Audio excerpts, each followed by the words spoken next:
지난 3월 14일이니까 한 보름쯤 됐습니다.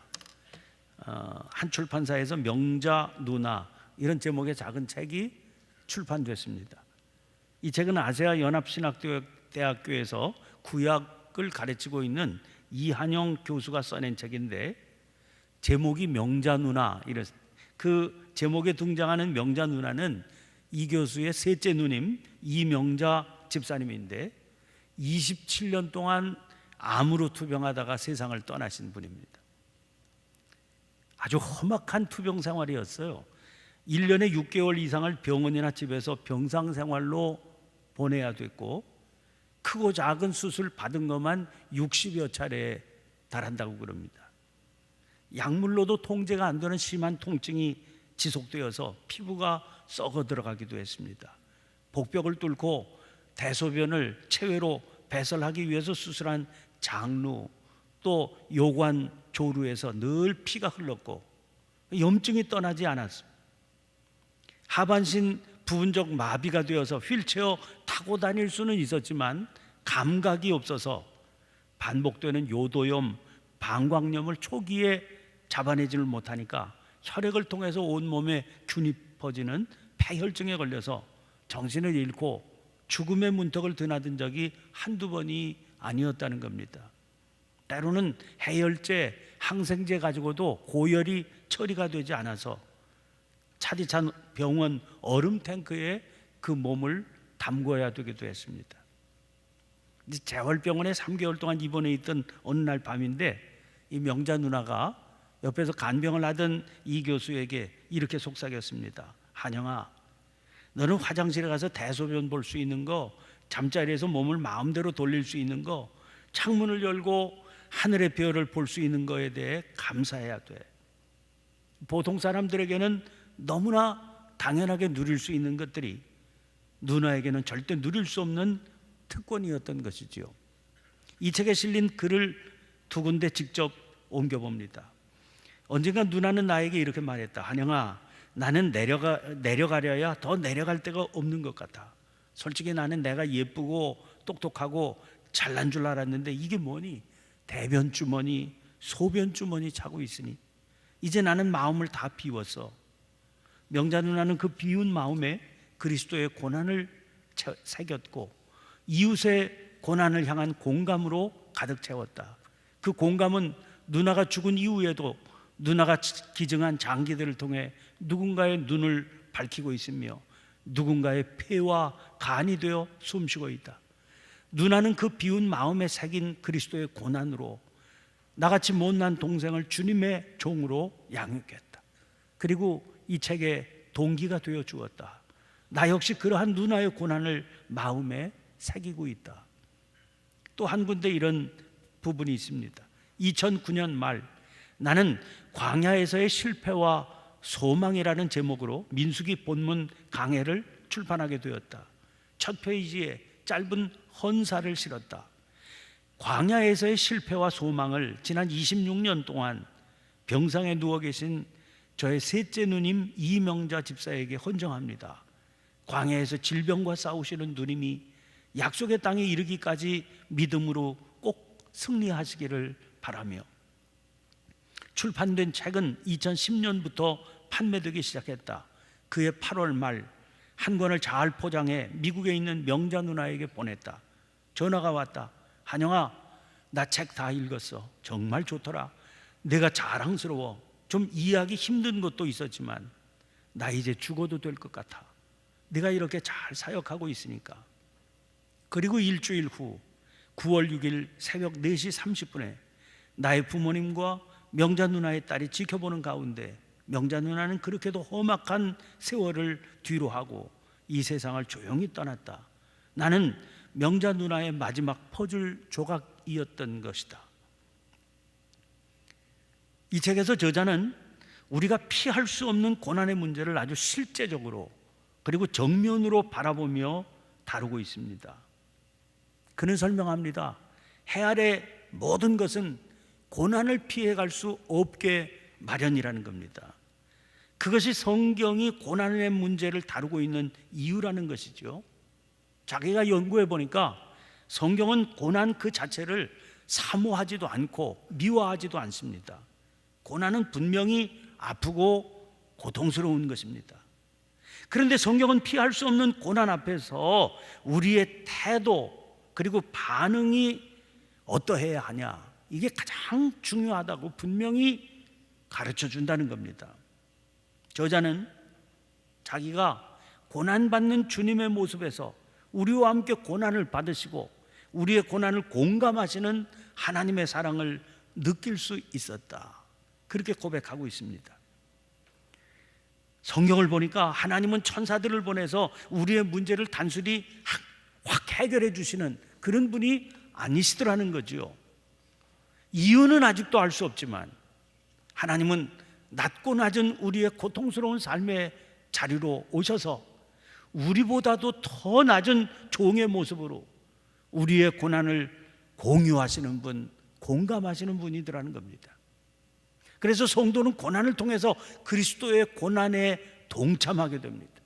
그분의 고난을 공유하고 공감할 수 있게 되고, 그렇게 되면 거기에서 한 걸음 더 나아가서 지금 고난받고 있는 이웃의 아픔을 공감하시는 예수님의 마음을 품을 수 있게 된다는 겁니다.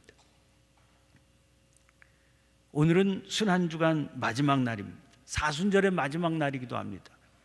부활의 아침인 내일까지 이 특별 새벽기도회가 진행이 되지요. 그러나 세일의 설교 가운데 시리즈 설교로는 이 설교가 마지막 시간이 됩니다. 이 마지막 시간에 던지고 싶은 질문이 있어요. 여러분, 하나님은 전능하신 하나님 아니십니까? 그런데 왜 십자가를 말해야 되는 겁니까? 전능하신 하나님이 얼마든지 해결책이 있으실 텐데 굳이 이렇게 비참하고 보잘것없고 초라하고 잔인할 정도의 고통스러운 모습을 보여주셔야 됐겠느냐 하는 겁니다. 이 교수가 고백하고 있는 것처럼 어리석은 우리가 그 깊은 신비를 어떻게 제대로 알 수 있겠습니까? 그러나 그냥 생각해 보면 십자가 말고라도 사람들이 기대하고 받아들이기 쉬운, 금방 보자마자 하나님을 믿을 수 있게 하시는 그런 놀라운 기적을 일으키시는 방법으로 우리를 죄와 죽음에서 구원하실 수도 있는 것 아니냐, 그런 생각을 갖게 되죠.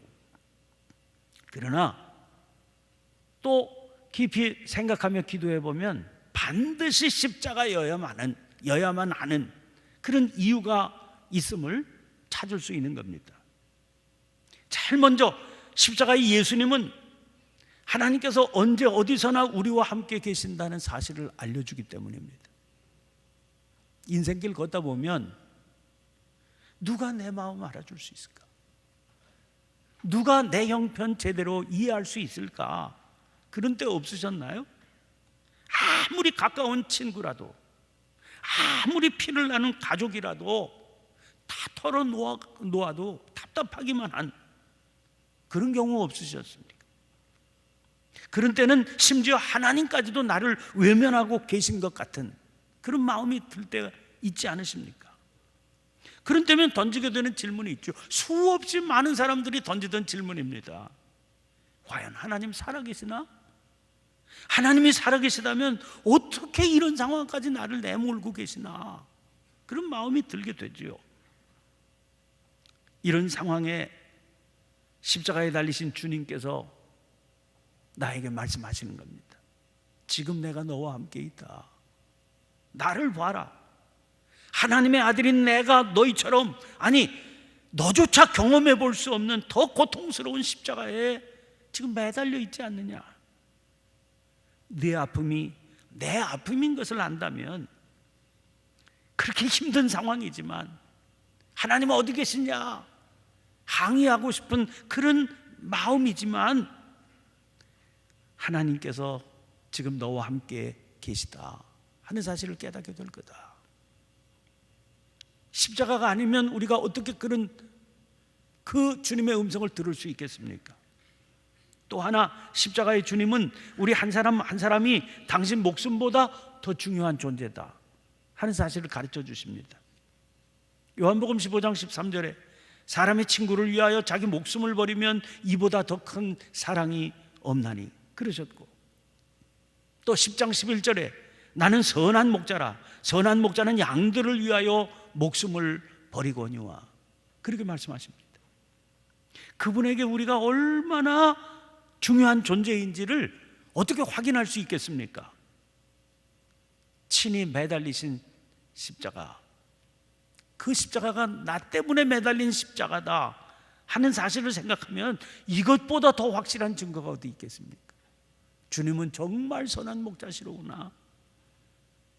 그래서 어리석고 미련한 양인 나를 위하여 저렇게 매달려 고통당하시고 친구를 위해서 당신의 목숨을 버리고 계시는구나. 그 사실을 알게 되는 겁니다. 그분에게 있어서, 세상 사람들에게 있어서는 나는 어떤 존재인지 알 수 없지만 적어도 주님에게 있어서 나는 이토록 소중한 존재로구나. 또 하나, 십자가의 주님은 순환과 죽음을 통해서 얻는 열매만 영원한 것이다 하는 사실을 가르쳐 주십니다. 아까 말씀하신 대로 전능하신 하나님이시니까 얼마든지 사람들이 생각하고 기대하는 그런 방법으로 당신을 드러내실 수 있고 당신의 기대하는 역사를 일으키실 수 있겠죠. 그렇게 하면 조롱하던 사람들이 즉각 입을 다물 수밖에 없지 않겠습니까? 고통을 안겨주던 사람들이 다 머쓱해서 당신께로 돌아오게 되지 않겠습니까? 그런 기적 앞에 그 사람들도 다 대적하는 이들까지도 하나님을 믿고 찬양하게 되지 않겠습니까? 그렇지만 그런 믿음이 얼마나 가겠습니까? 저는 목회하면서 여러 차례 그런 경우를 경험했어요. 죽을 병에 걸렸는데 주님의 은혜로 치유를 받은 사람, 감격하고 기뻐하지만요, 얼마 가지 않아서 그 믿음 떨어지는 거 지켜볼 수 있었습니다. 그래서 세상에서 살아가는 우리에게 고난이 필연적일 수밖에 없는 겁니다.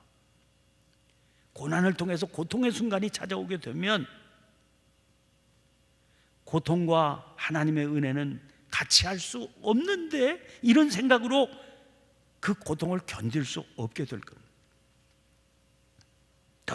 더구나 더 큰 문제는 다른 이들의 고통에 동참할 수 없게 된다는 거죠.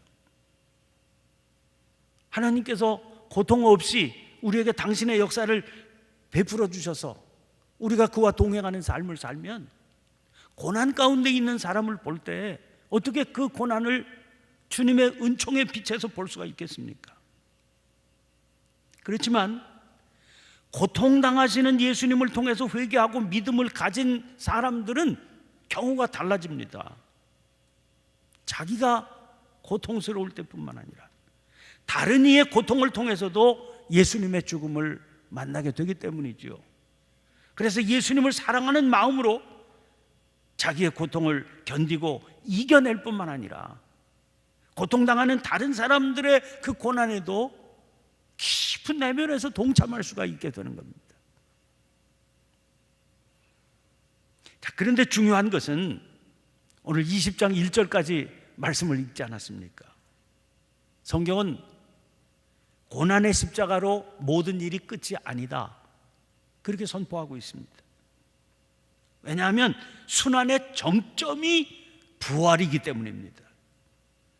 십자가 없이 멸류관 없다, 이런 말 있지만 바꿔 얘기하면 부활이 없으면 십자가의 순환도 아무런 의미가 없다.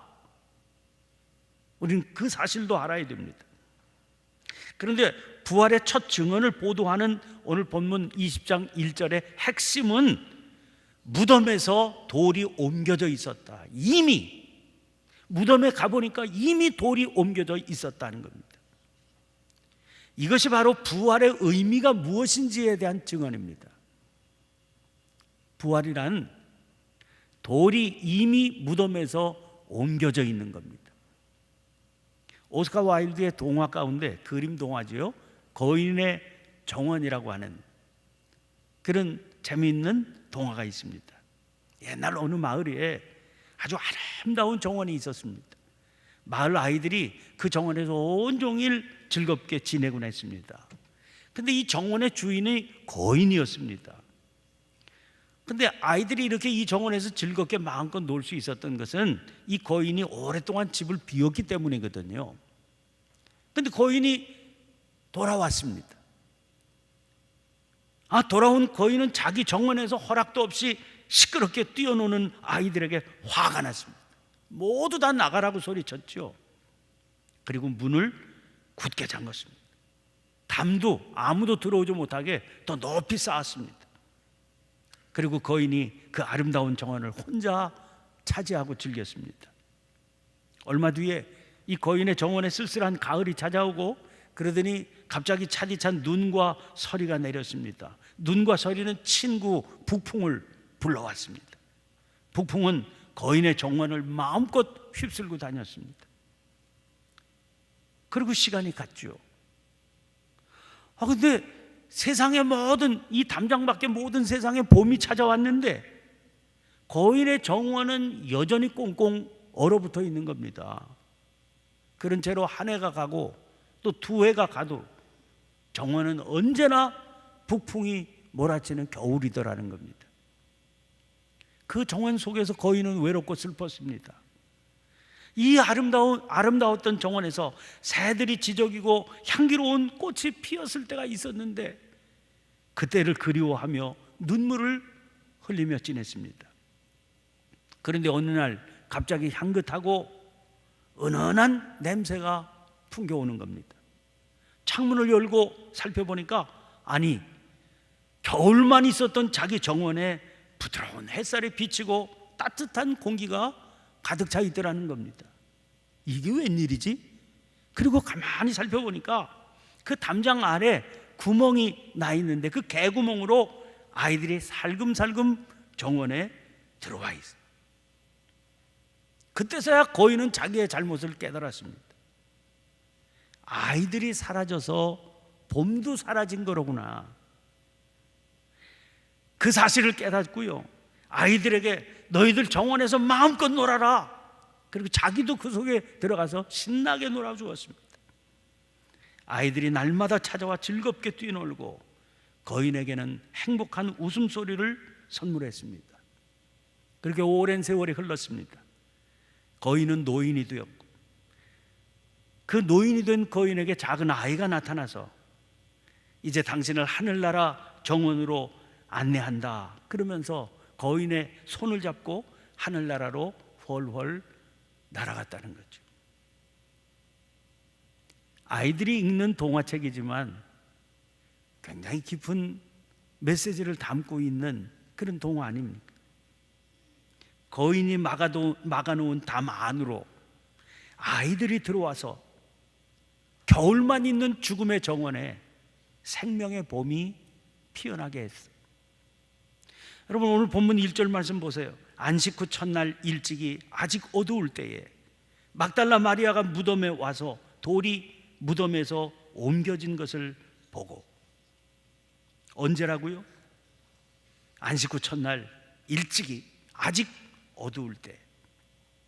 그때 막달라 마리아가 무덤에 가니까 돌이 무덤에서 옮겨진 것을 보았다. 무덤으로 찾아간 막달라 마리아는 이미 옮겨져 있는 돌을 본 겁니다. 거인의 정원처럼 우리를 가두고 있는 돌이 있습니다. 그래서 우리의 삶을 죽음의 겨울만 만나게 만드는 돌이 있습니다. 우리의 삶에서 생명의 기운은 찾아볼 수 없게 하는 차가운 겨울 같은 그런 무덤으로 만드는 돌이 있습니다.